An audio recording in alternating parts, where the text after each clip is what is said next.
பாலிவுட் நடிகர் ஷாருக் கான் அப்படின்னு சொன்னதும் அவர் நடிச்ச படங்கள் நினைவுக்கு வர மாதிரியே அவர் வசிக்கக்கூடிய பிரபல மன்னத் பங்களாவும் நினைவுக்கு வரும். மும்பைல கடற்கரையோரம் இருக்கக்கூடிய இந்த மன்னத் பங்களா ரொம்பவும் பழமையானது, அதே சமயம் பிரபலமான கட்டிடமும் கூட.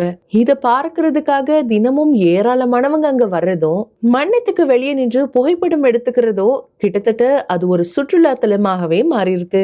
இப்போ ஏற்பட்டிருக்கக்கூடிய ஒரு சூழல் காரணமா ஷாருக் கான் தன்னுடைய குடும்பத்துடன் மன்னத் பங்களாவை விட்டு வெளியேறக்கூடிய நிலை ஏற்பட்டிருக்கு. பங்களாவில மேலும் சில மாடிகள் கட்டப்பட இருக்கு.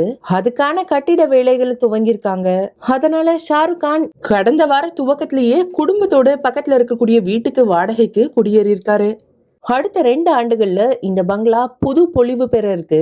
புராதன சின்னமா கருதப்படக்கூடிய மன்னத் பங்களாவில எந்த ஒரு திருத்தம் செய்யறதா இருந்தாலும் அதுக்கு மாநகராட்சி கிட்ட ஒப்புதல் பெறணும். அதனால இது சம்பந்தமா உரிய அனுமதிகள் வரம்புகள் தொடர்பாகவும் சில சர்ச்சைகள் எழுந்திருக்கு.